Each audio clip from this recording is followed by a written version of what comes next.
Donc, comme on peut voir ce matin, et puis j'avais un petit peu avisé Gaston et Lynn que j'allais toucher ce sujet, puis on choisit vraiment des belles chansons qui vont très bien avec le sujet de ce matin. Donc, dans les dernières semaines, j'étais vraiment étonné de voir l'expression la crainte de l'Éternel. Lorsqu'on lit dans la parole de Dieu, surtout, j'étais à travers les proverbes, à travers les psaumes, et cette expression vient souvent, la crainte de l'Éternel. Quelques exemples. La crainte de l'Éternel, c'est le commencement de la science. La crainte de l'Éternel, c'est la haine du mal. La crainte de l'Éternel, c'est le commencement de la sagesse. La crainte de l'Éternel mène à la vie. Donc, on regarde la concordance, puis on voit qu'il y a plus de 120 références à cette expression, la crainte de l'Éternel, à travers l'ensemble des Écritures.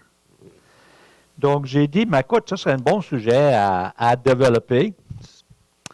Donc, ce matin, notre sujet, la crainte de l'Éternel, et on va voir si c'est capable de faire marcher ça, là. Nope. Oh, elle est là, là. Hein? Je sais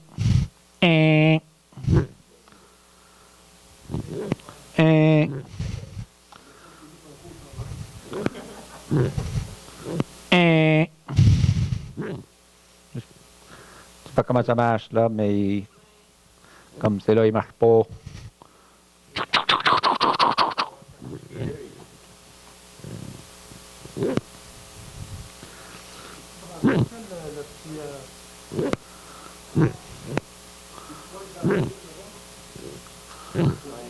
Il est là-bas, là.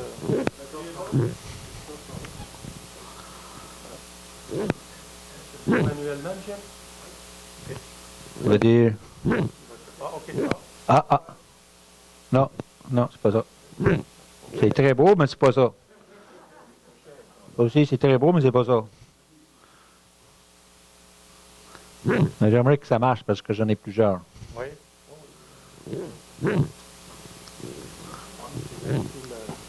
Ok, bon, on va voir.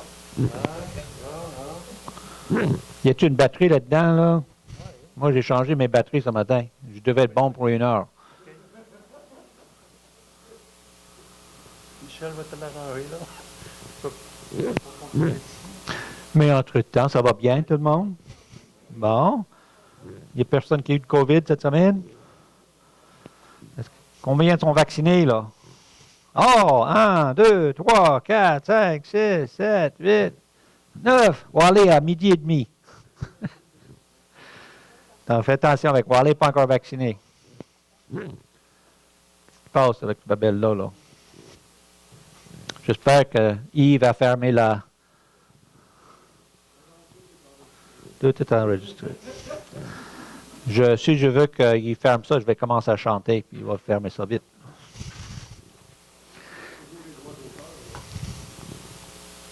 Bon, comment va le petit poussin? Tu grandis, il commence à voler un peu? Non, pas encore.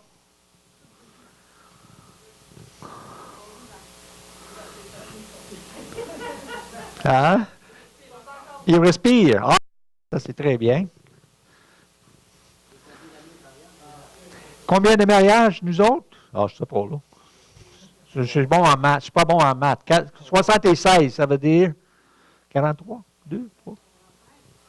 76. Hey, j'ai manqué des Olympiques à cause de ça, là. J'avais des billets pour les Olympiques. On est allé se marier en Alberta. Ah! Merci. Hey, la crainte de l'Éternel. Voici les 3 craintes de l'Éternel que nous allons regarder ce matin. Qu'est-ce que la crainte de l'Éternel? Pourquoi craindre de l'Éternel? Et il y a un avertissement pour ceux qui ne craignent pas l'Éternel qu'on trouve dans les Écritures. Lorsqu'on parle de crainte de l'Éternel, je ne sais pas si ici, parmi vous, il y a des maisons dans le temps du passé ici au Québec, il y avait sur le mur un triangle dedans, là. Et c'était l'œil de Dieu qui surveillait tout le monde, là. Est-ce qu'il y en a qui ont connu ça? Trop jeune. Donc, là,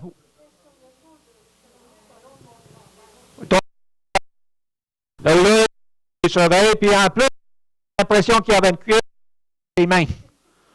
Donc, il a tapé, il faisait quelque chose de pas correct. Là, c'est maman qui fait ça. Non, non, non, non. Mais ce n'est pas ça nécessairement, mais c'est l'image souvent que des gens d'une certaine époque pouvaient avoir de la crainte de l'Éternel, un Dieu qui est là et nous punir. Est-ce que c'est ça la crainte de l'Éternel? La crainte, c'est un attribut humain.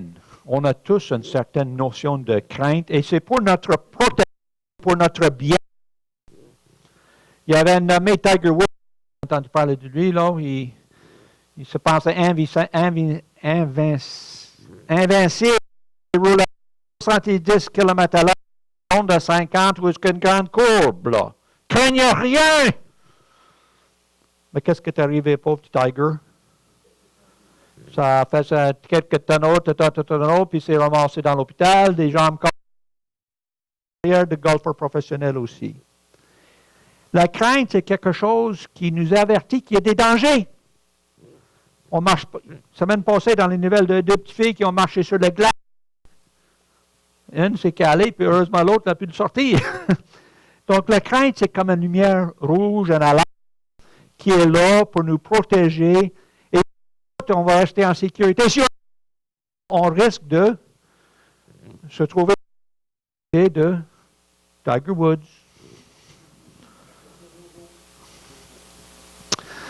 Donc, lorsqu'on parle de crainte de l'Éternel, il y a deux volets. Il y a la crainte de l'Éternel qui fait qu'on ne veut déplaire à Dieu et d'en vivre les conséquences. C'est un aspect là, qui est quand même très important et qui est là. Et on peut dire que cette première volet a débuté en Genèse chapitre 3, dans le jardin. Ouais, Dieu avait créé Adam et Ève sur les chefs-d'œuvre de la création, on les a placés dans ce jardin parfait, avec certaines petites conditions. Puis un soir, un très bon souper pour Adam. Puis Adam avait bien préparé pour faire la vaisselle. Et Ève arrive avec un plat, là, avec un dessert. Un bel fruit pour le dessert. Et puis, Adam, où est-ce que tu as pris ça? Ben, là-bas, sur l'arbre. Hein, c'est l'arbre défendu, ça, là. Oh, ben, c'est bon. On va goûter. C'est notre anniversaire. Et puis, ils ont goûté et on sait les conséquences. On connaît les conséquences. Ils ont mangé. Et ils ont perdu tout de suite leur notion d'innocence. Leur conscience a été piquée. Ils avaient honte de leur apparence et se sont couverts avec des feuilles. Et un peu comme un enfant qui s'est fait poigner par sa mère avec la main dans les biscuits, là, quand maman rentre. Oh non, j'ai pas mangé ça, là. Ils avaient un petit peu de l'arrivée de l'Éternel. Et lorsqu'il est arrivé, il se cachait. Donc, il y a quelque chose qui est arrivé là. Cette relation parfaite et intime avec Dieu a été brisée. Et là, Dieu arrive, mais Dieu, dans sa grâce et dans son amour, est tout de suite se mis à réparer les dégâts. Et l'histoire, c'est comment Dieu continue à réparer ce dégât parce que la relation est brisée. Donc, on a cette notion d'un Dieu qui est là. C'est sec. Des fois, on est tenté, on est attiré vers quelque chose.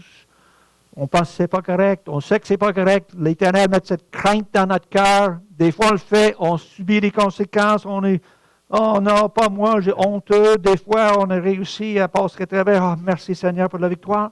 Mais on vit cette lutte-là. Et cette lutte, ce désir quand même, sachant qu'on peut faire du bien, qu'on peut faire du mal, on ne va pas parce que Dieu nous aime. Donc ça, c'est un volet de la crainte de l'Éternel. Et le deuxième volet, c'est la crainte de l'Éternel qui fait qu'on veut plaire à Dieu à cause de qui il est. Pas à cause des conséquences, là, mais à cause de qui il est, on a ce désir de lui plaire. C'est la notion de révérence, de respect ultime, majesté, comme on a chanté, d'humilité devant lui. C'est lorsque notre ultime désir, c'est ce qu'on a chanté aussi, c'est de donner notre vie comme une adoration, de donner notre cœur comme un cadeau d'amour. On a tellement de belles chansons, celle-là, qu'on vient de chanter. Vous savez que dans le monde, il y a des vedettes. Peut-être vous avez une petite vedette dans la musique, ou dans le sport, ou dans le cinéma, mais moi, j'avais un gars que j'aime bien, là. Et puis, on commençait à regarder la série Heartland. Moi, j'ai un petit peu de cowboy en moi. Puis quand on a commencé à regarder, ça fait 13 ans, là, la série Heartland, mais ça a réveillé en moi cet esprit de cowboy. Et quand on était allé en Alberta pendant 2 étés, j'avais un désir dans mon cœur ardent. C'était quoi? Allez voir Heartland. On a découvert le Black Heartland la première année. La deuxième, on a rencontré Tommy, mais il manquait quelque chose. Je n'avais pas encore rencontré mon grand héros, Jack. Connaissez-vous Jack? Donc, le dernier été qu'on était là, la personne qui nous a introduit à Heartland, j'ai dit, écoute, je peux aller monter les montagnes, je peux faire du cheval toute la journée, mais si je n'ai pas rencontré Jack cet été, mon été est un échec. Puis il est correct. On va organiser ça. Donc, je vais juste vous montrer ici, pour ceux qui connaissent Jack, je ne sais pas si vous savez qui est à côté de Jack, là. Ça, c'est Jack. Ça, c'est moi. Ça, c'est moi et Jack qui sont en train de discuter un petit peu de la série Heartland, de ce qui manque un petit peu pour les gens de Québec. Hein? C'est deux bons Jack, oui, c'est bon. Oui, ça, c'est Jack. J'ai mis ça ce matin. Parce que c'est le début d'Heartland, là. C'est l'entrée, là, c'est ça. Il y a 2 personnes dans cette bolo-là. Les 2 Jack. Parce que c'est un cadeau que j'ai eu de lui, pas de nous. En tout cas, on a cette notion de vedette, les super-héros, les Superman, les Hulk, etc. Mais Dieu est notre ultime héros. Il est la vedette des vedettes. Il est le roi des rois. Il est le Seigneur des seigneurs. Il n'y a pas de plus grand que lui. Et pourtant, on peut le connaître. On peut le connaître. Et il veut qu'on le connaisse. Il veut qu'on marche avec lui. Il a tout fait pour qu'on puisse le connaître, qu'on puisse croire en lui. Donc, on pose la question ici, donc, pourquoi craindre l'Éternel? Pourquoi craindre l'Éternel? Pourquoi craindre l'Éternel? À cause de qui il est. Et en Isaïe 40, on ne lirait pas, c'est long ce chapitre, mais le prophète pose cette question. À qui? Qui a mesuré les eaux? Qui a mesuré les eaux de la planète dans la palme de ses mains? Qui a sondé l'esprit de l'Éternel? À qui était délivré pour en recevoir de l'instruction? Qui a enseigné l'Éternel? Qui lui a enseigné la sagesse? Qui a... En tout cas, ça continue. Qui? Et la réponse à chacune de ces questions, c'est qui? C'est quoi? Hein? Il n'y a personne. Il n'y a personne qui a pu... Personne qui a enseigné la sagesse, la science, la connaissance à Dieu. Il est le Créateur. Il est, comme on voit ici, à qui voulez-vous comparer Dieu? À qui me comparez-vous pour que je lui ressemble, dit le Saint.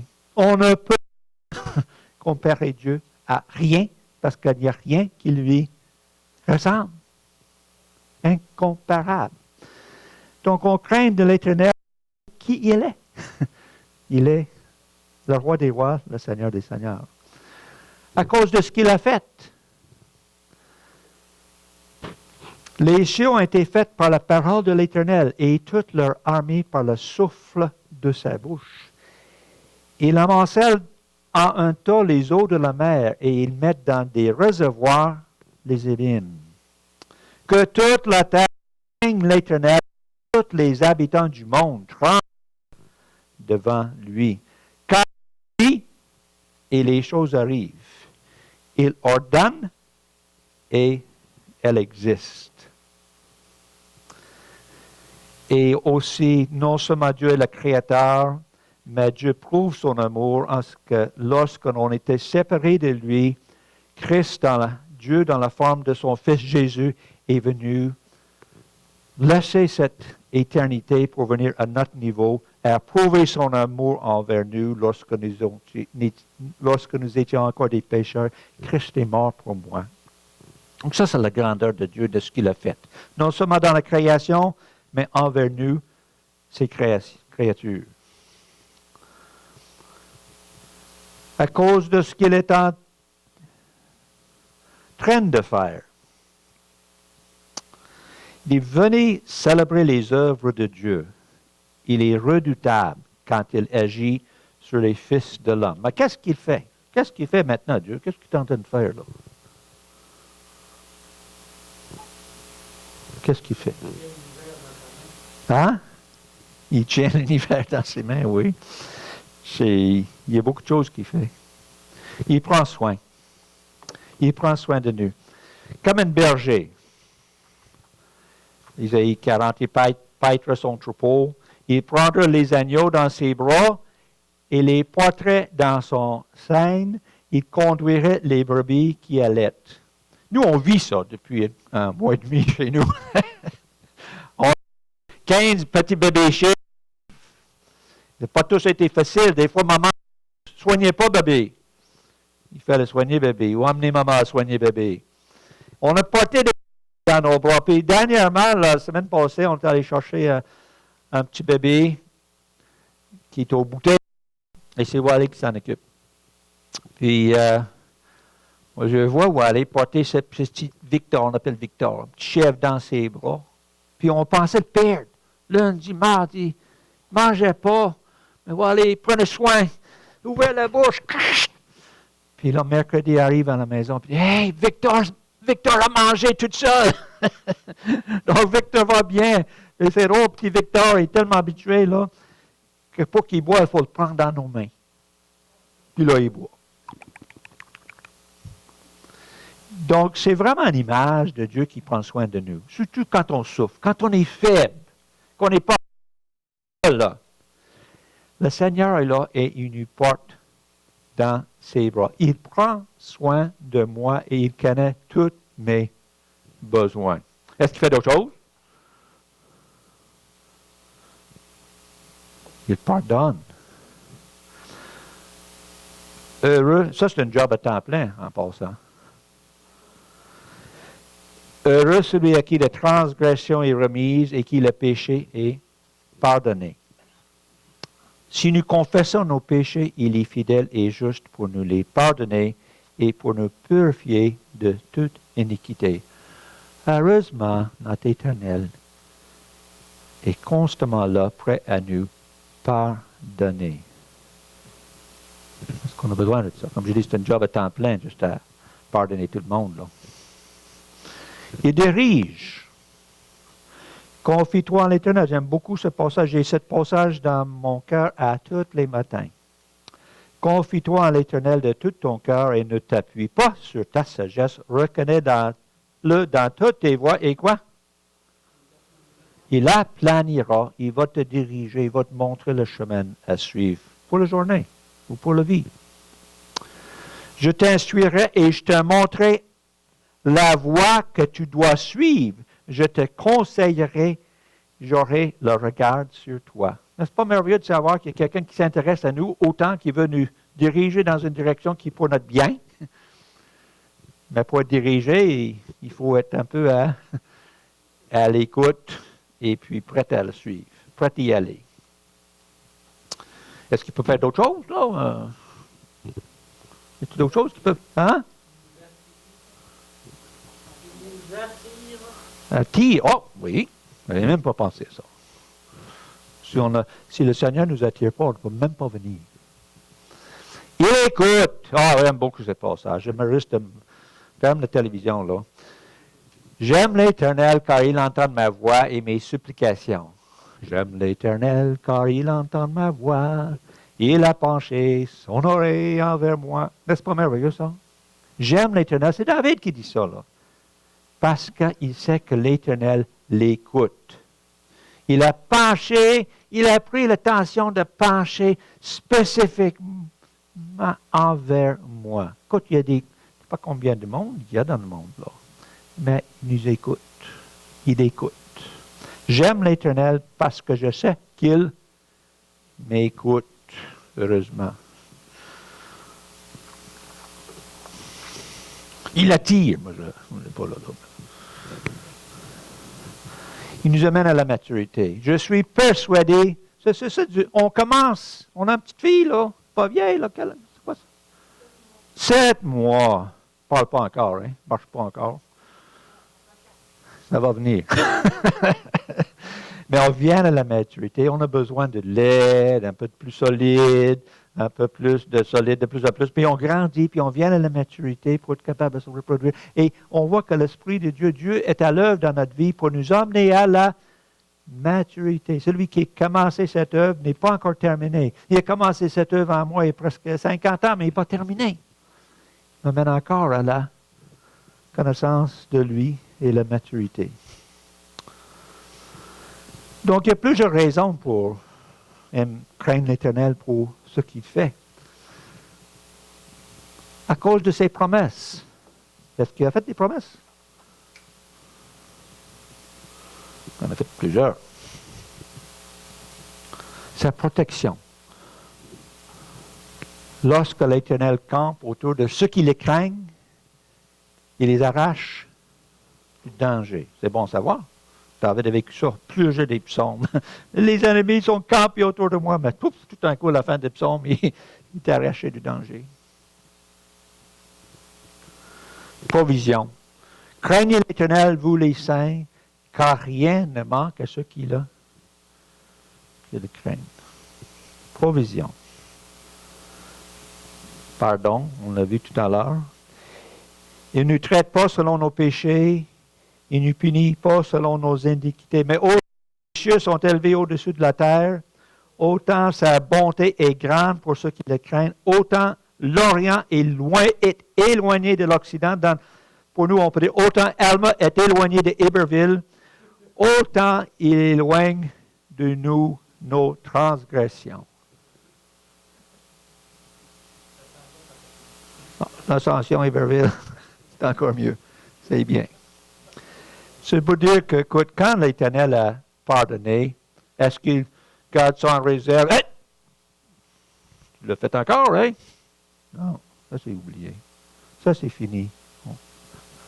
Lavé, blanchi, comme la neige, on recommence. Boum! Pardon. Y en a-t-il d'autres choses? D'autres promesses? Oui? Crains l'Éternel, pour savoir la santé pour tes muscles, et le rafraîchissement pour tes yeux. Wow! C'est quel verset? Voilà, c'est la chose qui est marqué SD tout le long.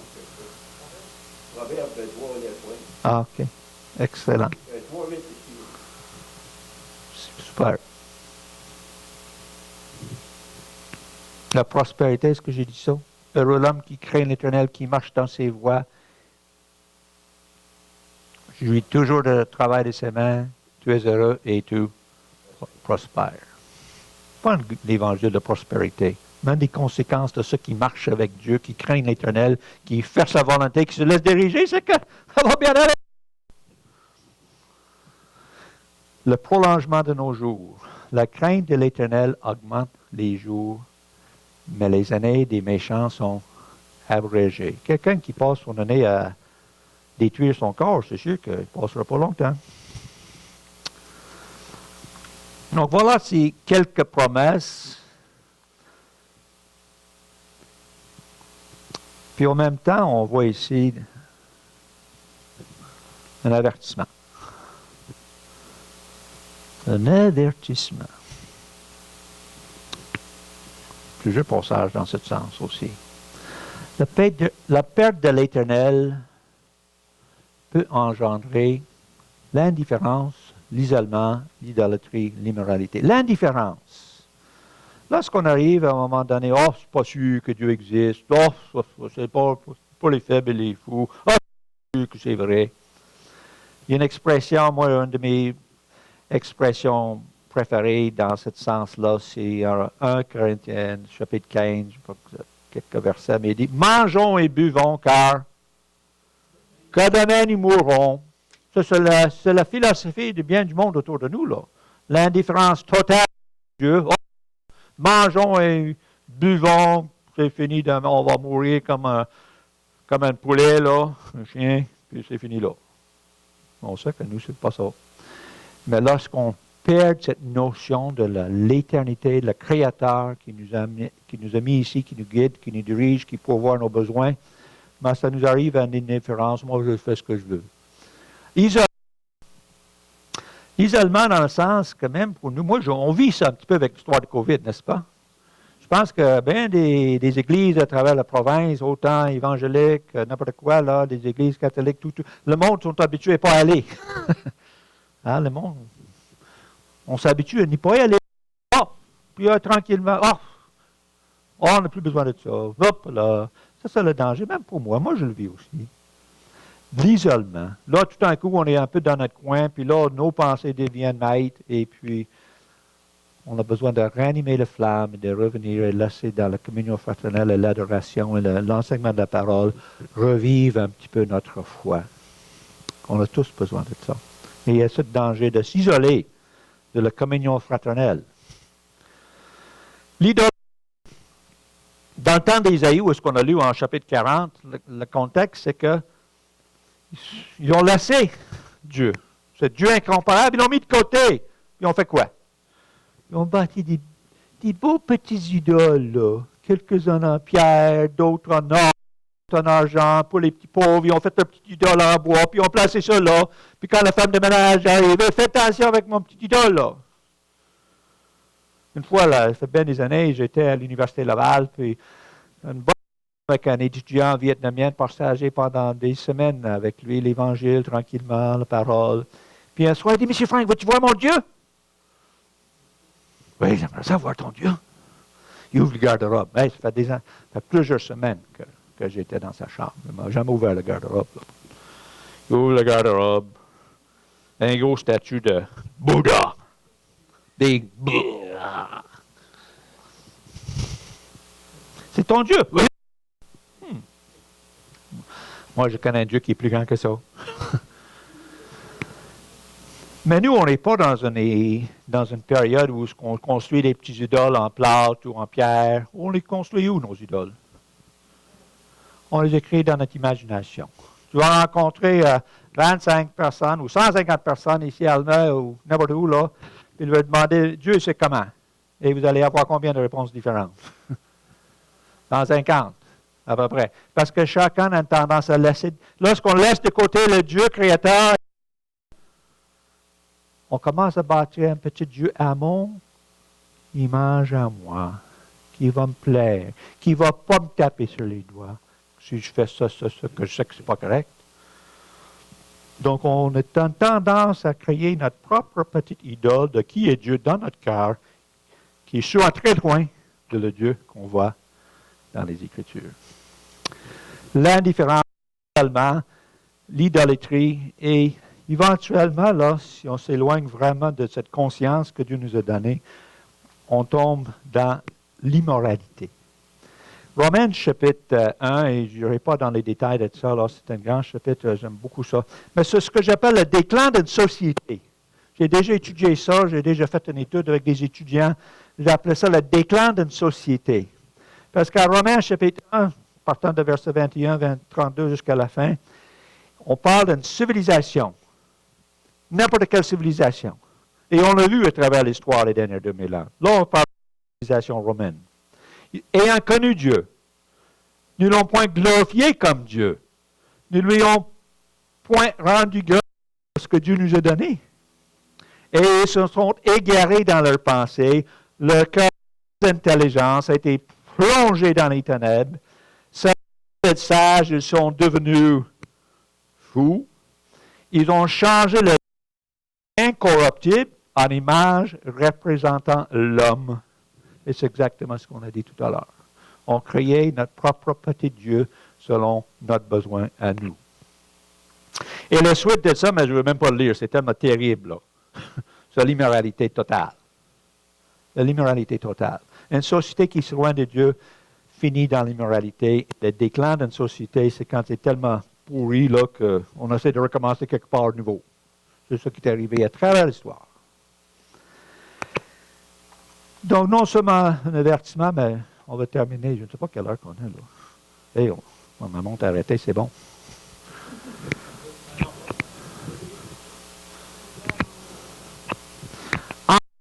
On ne peut pas juste terminer avec ces affaires terribles-là. Encouragement.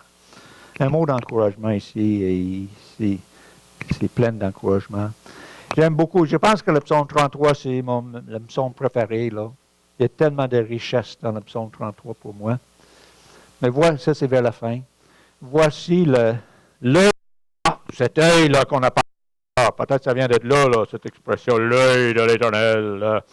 Et sur ceux qui le craignent, sur ceux qui espèrent en sa bonté. Donc l'œil est envers ceux qui le craignent. Afin d'arracher leur âme à la mort. Est-ce que c'est pour leur taper sur la tête? Non, pour arracher leur âme à la mort et de les faire vivre au milieu de la famine.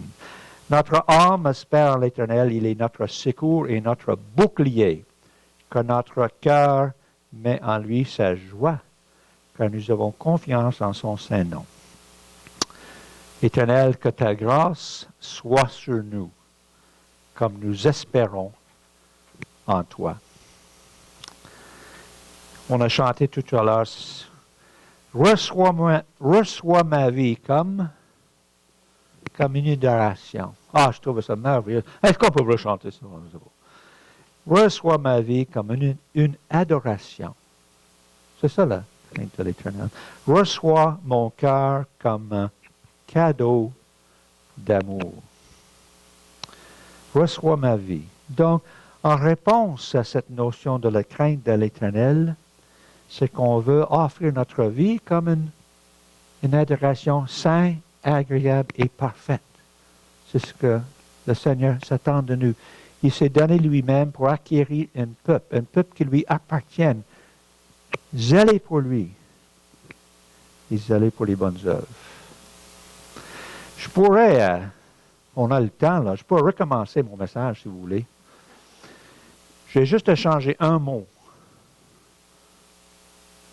Changer un mot et je peux redonner le même message. Mais ce ne sera pas le même message. Quel mot que je peux changer? Pourquoi? Quel mot? Crainte pour c'est ça. Parce que changer le mot crainte pour le mot amour. L'amour pour l'Éternel. Et c'est vraiment ça. Le mot crainte, là, ça fait... Mais le mot amour, c'est exactement la même chose. C'est ce qu'on voit ici. Et le message est le même.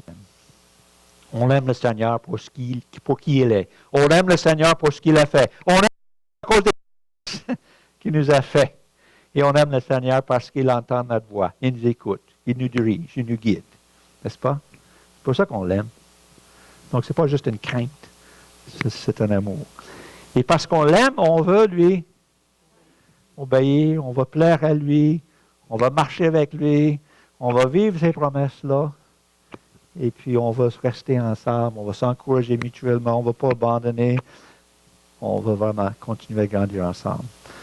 Donc, on sera un peu fou, n'est-ce pas, de ne pas craindre l'Éternel? Hein? On sera fou un peu avec tout ce qu'il nous offre. Donc, merci beaucoup. On a fini de bonne heure. Hein? On peut prendre un café. Y a-t-il des questions, commentaires? Arrêtez ça, là, en arrière. Y a-t-il, on a du temps, là. Questions, commentaires, partages?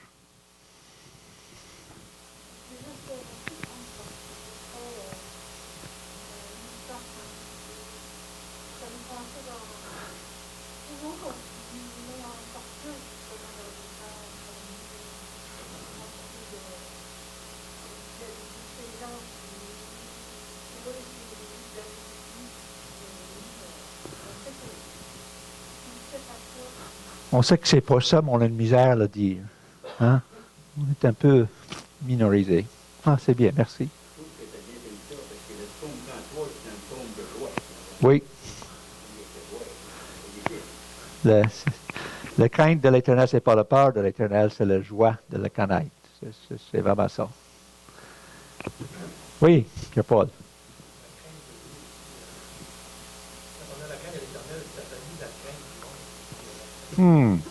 Ça bannit la crainte du monde.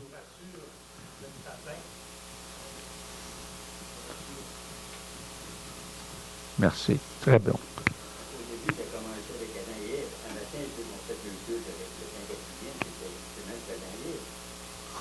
Ah. C'est pas pareil. C'est bien. Oui. Oui, mal. Oui. David était capable avec ça. Moi, je dis souvent quand je lis des psaumes, je dis, ouais, je n'ai pas ce genre de langage-là. Je ne suis pas un émotif. Je ne suis pas un expressif poète, etc., comme David et comme... Hein? Oui. Moi, quand il n'est pas là, on ne peut pas aller lui, hein, il n'est pas là. Pas Faustin, mais Justin. Quand Justin se met à prier ici, j'ai dit, hey, je ne suis pas capable de faire ça, moi. Hein? Je suis pas capable. J'ai pas ce genre de langage-là. Mais j'aime l'Éternel et de ma manière. Donc, majesté, j'aime. Ouais.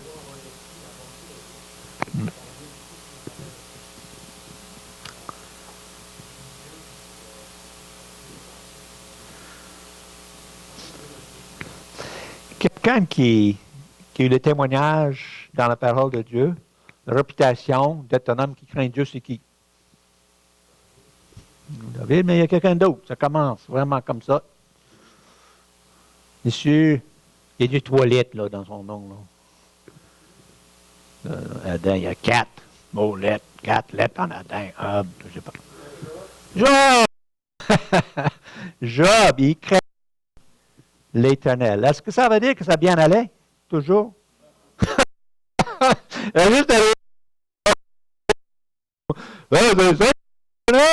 oups là, un tremblement de terre, feu, la maladie, les ulcères, les voisins qui viennent lui traiter de fou et de pécheur pendant des semaines.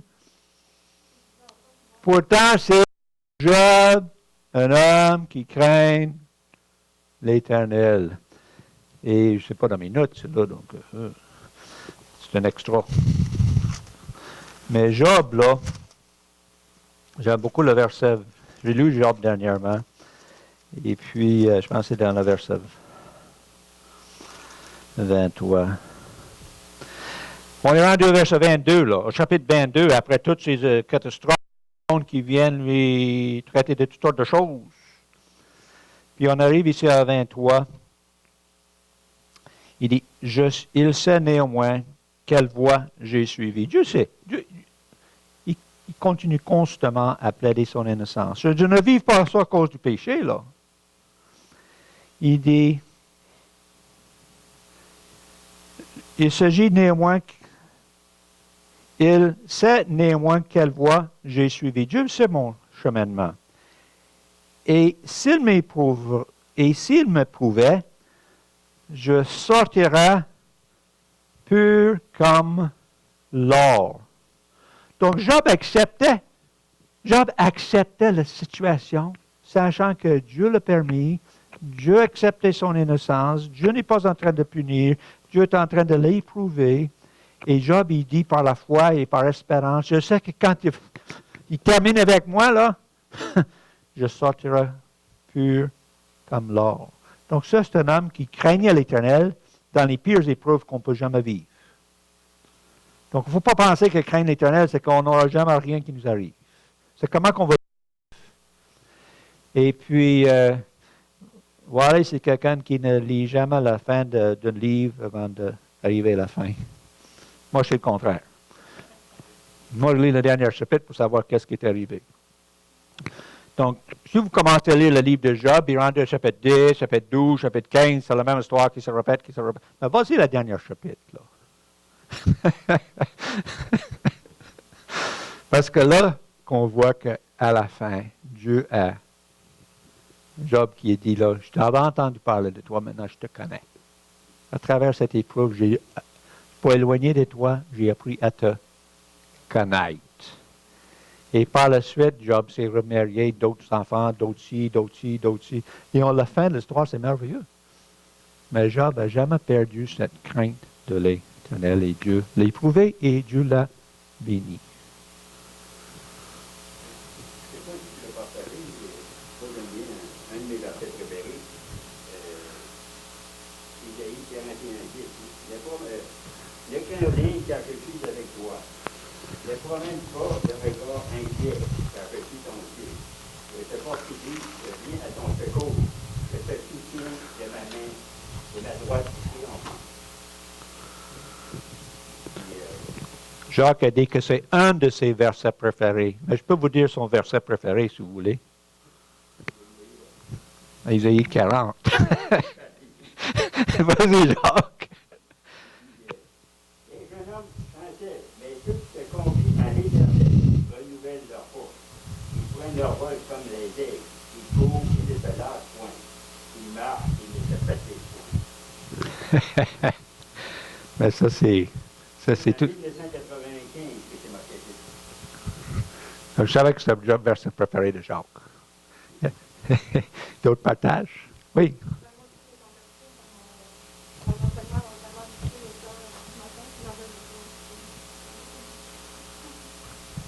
C'est.